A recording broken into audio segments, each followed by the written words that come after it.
The David Pakman Show at davidpakman.com. Welcome to bonus show number 2 out of the new studio. Continued improvements. I was notified yesterday that due to the white balance on our setup, a lot of the things behind me that are supposed to look kind of white looked kind of orange. So I think we've mostly dealt with that. We've made some improvements to the audio. I know that yesterday our voice processor, which is meant to sort of eliminate background noise and make some other changes to the sound, was set up in such a way that when I talked a little bit quieter, much quieter, the audio became inaudible. And I think we've fixed that. We've gotten Pat integrated into the show. So we're making progress, Pat.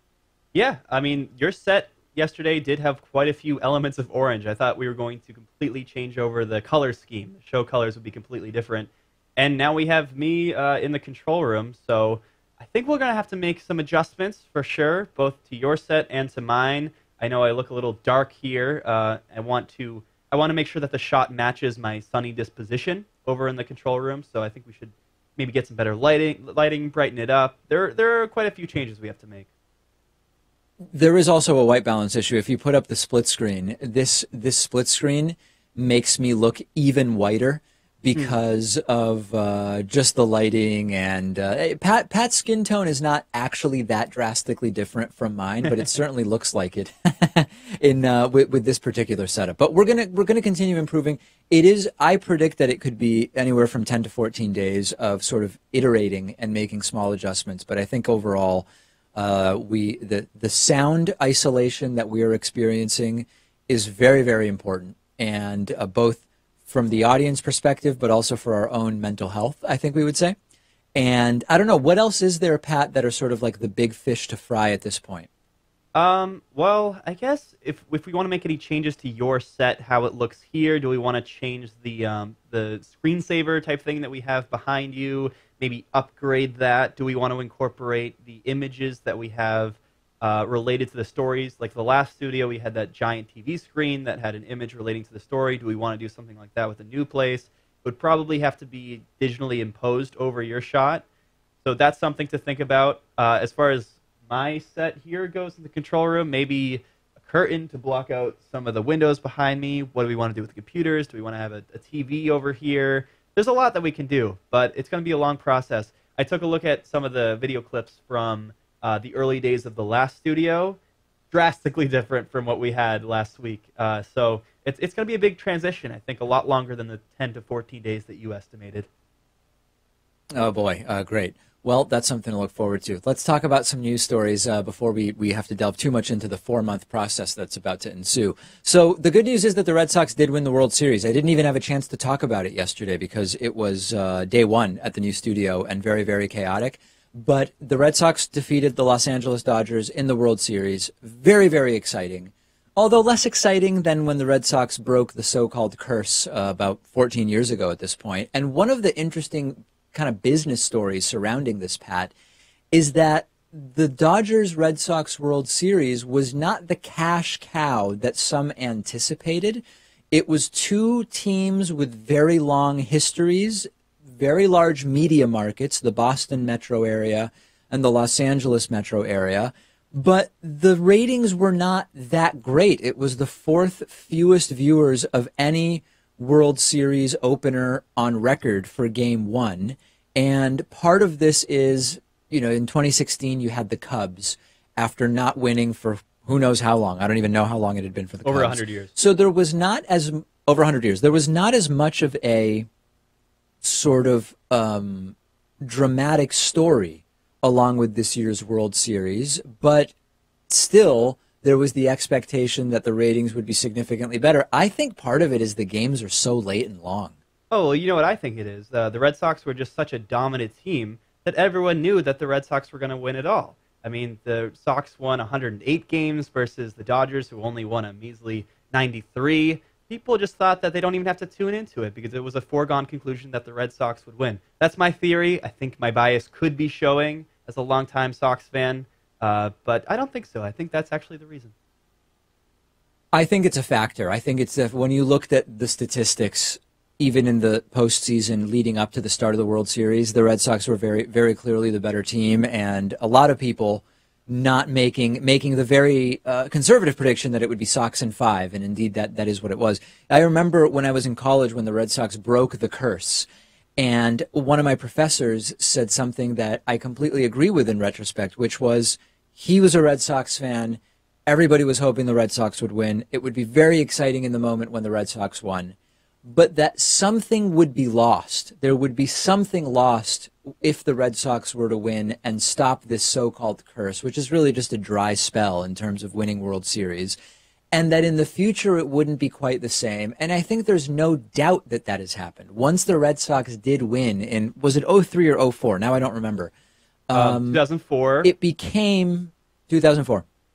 It became something different, and it became, okay, I hope my team wins, but there was not this emotional element to it of it's been so long since it happened, and it hasn't felt the same since. Yeah, Red Sox went 86 years without a victory, then they won in 2004, they won in 2007, they won in 2013, and now in 2018.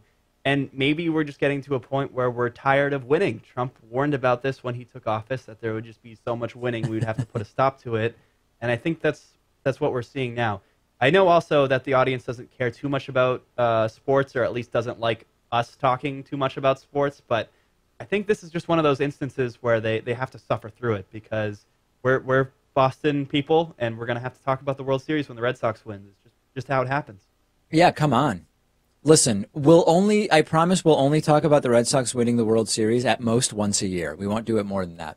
Let's talk about what's going on in Maryland. There are 3 blind Maryland residents who are suing Walmart along with the National Federation of the Blind, claiming that Walmart violates the Americans with Disabilities Act because its self-serve checkout kiosks aren't fully accessible to blind customers. The way that their self-checkout kiosks are designed, blind customers would be unable to use them, and it says that that it's important for blind people to be able to use any service or facility that sighted individuals would be able to avail themselves of at Walmart or any location, and thus that this is not okay, and that blind customers need assistance to use the self-checkouts, and that this is not okay. What do you think, Pat? I mean, number one, on the merits, what do you think? Number two, do you think, and you're a sighted person, so maybe you're not the right person to comment, but do you think this is as big a deal as the lawsuit claims? Well, I don't know, because I don't want to come across obviously as insensitive, and I don't know the ins and outs of the ADA, but my initial instinct is that because they also have service checkouts where you can go to a physical employee and have them check you out, that it's okay that these self-serve kiosks don't have it's not as accessible for blind people to use, as long as that you have someone manning a checkout lane, and you have some where you can go where there's no person manning the checkout lane. If one doesn't comply, then we're in the clear. That's my initial instinct on it, but I don't know if that's going to hold up. Certainly not in court. Well, that has been allowed in other situations. So, for example, there are restaurants that were built before wheelchair accessibility, for example, was enforced in the way that it is now. And you will sometimes go by them, and there will be a sign on the door which says, please call into the restaurant at this number for wheelchair access. And usually what will happen at that time is you call in, and an employee will sometimes bring out a ramp which they temporarily place over, like if there's 2 or 3 steps leading up to the restaurant, or they will open a back door to the restaurant which may be flat and doesn't require going up steps or something like that. And that's an example where there is accessibility for individuals who are in a wheelchair, but it's not self-service, right? You do need to engage the assistance of people within the restaurant, and in many locations it's been established that's okay. So I genuinely don't know where the lawsuit will shake out, and I don't want to pretend like this isn't a big deal, like I don't care about blind people, but I am just sort of wondering about if an accommodation is available,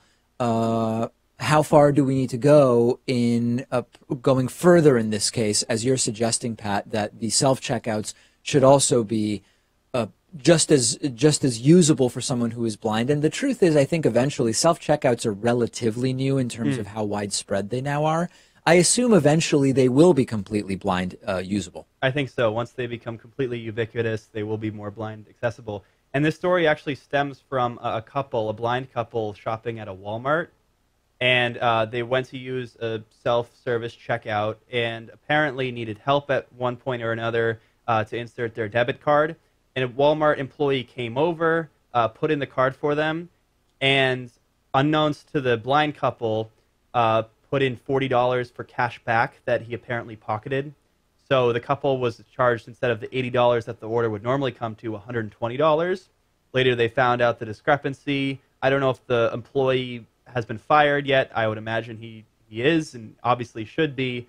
And it's interesting how this one case could end up, snowballing into something that's much more significant. What the policy is going to be when it comes to people who are unable to see at self-service checkouts across the country, and that's sometimes where these cases start and end up. And Pat, some people aren't going to like this, but some people insist that I do it. You did just make up a word. Unbeknownst, right? Right. I think that we need an Urban Dictionary. Unknownst is the portmanteau of unknown and unbeknownst, and I want it on Urban Dictionary. I want it attributed to producer Pat from the David Pakman Show. Let's see if we can make it happen. You know what I love? When I make an eloquent comment, as I just did, speaking for a minute or two, beautiful points fleshed out, one thing to another, and then I come back to you, and you're just focused on the one mistake I made. I love it. The audience crushes me either way, and so it's a judgment call I have to make. No, yeah, so back to the substance of it. Many, many times you will see, this is actually like an activism analysis, right? Which is very often you will see radical and significant change stem from either an accident, a particular individual injustice, or these kind of one-off incidents that get us thinking, wait a second, what is really the problem here? And in this case, is the problem the lack of usability without assistance for the Walmart self-checkouts? So I think that is, it's actually a trend that we see in history in many cases, that these one-off incidents become the catalysts, sometimes for change that may not even have been the change we would have predicted initially. And I think that's a great thing. Who's going to be against that, however the court ends up deciding here?